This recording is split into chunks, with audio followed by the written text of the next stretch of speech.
Cons में one liner question solve करना ज़्यादा बेटर रहेगा या डीआई सेट? मॉक में आते हैं डेटा इंटरप्रिटेशन सेट्स, तो बच्चे को ऐसा हो जाता है कि अभी तो मैंने स्टार्ट ही किया है, अब मैं फेस ही कैसे करूँ उसको? जितने भी एस्पिरेंट्स सेम टाइम पे स्टार्ट कर रहे हैं तो ये तो प्रॉब्लम सभी की है।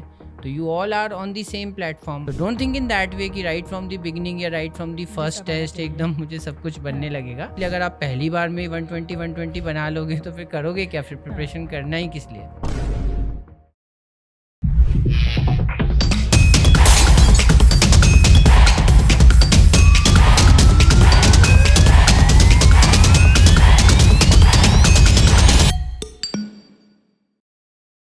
सर, क्लैट के पर्सपेक्टिव से कॉन्स में वन लाइनर क्वेश्चन सॉल्व करना ज़्यादा बेटर रहेगा या डीआई सेट्स, और या फिर दोनों ही करना इम्पोर्टेंट है?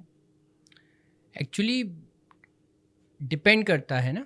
अगर आप अभी बिगिनर्स लेवल पर हैं, आपने क्यूटी को प्रिपेयर करना ही बस स्टार्ट ही किया है, तो डेफिनेटली आप अभी तो डीआई सेट के बारे में सोच भी नहीं सकते, है ना। DI set requires a lot of skills, a lot of preparation in all the topics, right. हम डीआई के अगर 5-6 क्वेश्चंस का हमारे पास एक सेट है तो इट इज़ हाईली पॉसिबल कि यार उसमें से सारे क्वेश्चंस में किसी में परसेंटेज लगेगा, किसी में एवरेज, किसी में रेशियो प्रोपोर्शन। तो हम ऐसे डायरेक्टली तो डीआई सेट्स पे जंप करेंगे तो that is a very bad idea. But yes, अगर हमने सारे टॉपिक्स के वन लाइनर्स सॉल्व कर करके अपनी स्किल्स को डेवलप कर लिया है तो उसके बाद फिर डीआई को सॉल्व करना ही है। ऑब्वियसली दोनों ही सॉल्व करना है, क्योंकि एज वी ऑल नो कि क्लैट में तो हमसे डीआई के सेट्स ही पूछे जाएंगे मोस्टली। अभी तक अगर कुछ सिलेबस में चेंज होता है तो that is a different thing, लेकिन अभी तक तो जैसा सिलेबस चल रहा है उसके अकॉर्डिंग हम डीआई सेट्स ही फेस करने वाले हैं, तो वो हमें प्रैक्टिस करना ही है। लेकिन जो अदर एग्ज़ाम्स हैं उसमें हमसे वन लाइनर्स भी पूछे जाएंगे, तो ऑब्वियसली दोनों तरीके से वन लाइनर और डीआई दोनों ही हमारे लिए बहुत इंपॉर्टेंट है। ओवरऑल मैं हमेशा यही बोलूँगा कि दोनों है तो maths he. The only thing is कि ऑर्डर बना लो। आप पहले किसी भी टॉपिक में अच्छे से वन लाइनर प्रैक्टिस क्वेश्चंस को सॉल्व कर करके अपने मसल्स डेवलप कर लो।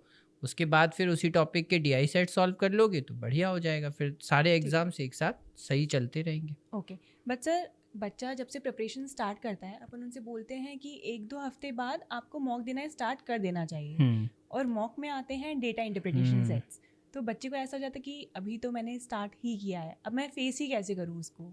हाँ, तो एक्चुअली इसमें घबराने की कोई बात नहीं है ना। बच्चे हमेशा इस चीज़ को बहुत पर्सनली लेते हैं कि ये प्रॉब्लम सिर्फ मेरी है। तो एक्चुअली जितने भी एस्पिरेंट्स सेम टाइम पे स्टार्ट कर रहे हैं तो ये तो प्रॉब्लम सभी की है। तो you all are on the same platform. आप तो जब एग्ज़ाम देते हो तो उस समय अपना बेस्ट परफॉर्मेंस देने की कोशिश करो। डोंट थिंक कि हमें एरिया वाइज या टॉपिक वाइज बेस्ट परफॉर्म करना है। ओवरऑल स्कोर की तरफ हमें ध्यान देना चाहिए। उसमें क्यूटी का जितना कंट्रीब्यूशन आप लेकर चल सकते हो उतना चलो, उसके बाद फिर उसको एनालाइज करते जाओ और उसको धीरे धीरे ग्रेजुअली बढ़ाने की कोशिश करो, right. So don't think in that way कि राइट फ्रॉम द बिगिनिंग या right from the first test एकदम मुझे सब कुछ बनने लगेगा। वैसा होगा नहीं, प्रैक्टिकली पॉसिबल नहीं है। और जैसा मैं बोल रहा हूँ कि डीआई के सेट्स जो हैं वो काफ़ी सारा क्वांट पढ़ने के बाद ही फिर ग्रिप में आते हैं, इतनी जल्दी नहीं आते। तो आपको डरने की ज़रूरत भी नहीं है, बस धीरे धीरे डेवलप करते जाओ। एक्चुअली मॉक टेस्ट जो है वो इसी चीज़ को टेस्ट करने के लिए तो है ना, कि आपने लास्ट टाइम कैसा परफॉर्म किया था और आप कैसा परफॉर्म कर रहे हो, दोनों में कितना डिफरेंस आया, राइट। तो ऑब्वियसली अगर आप पहली बार में 120 बना लोगे तो फिर करोगे क्या? फिर प्रिपरेशन करना ही किस लिए? तो ऑब्वियसली अभी मेरे ख्याल से हम करते जाएं, कोशिश करते जाएं, डरने की ज़रूरत तो बिल्कुल भी नहीं है। ठीक है।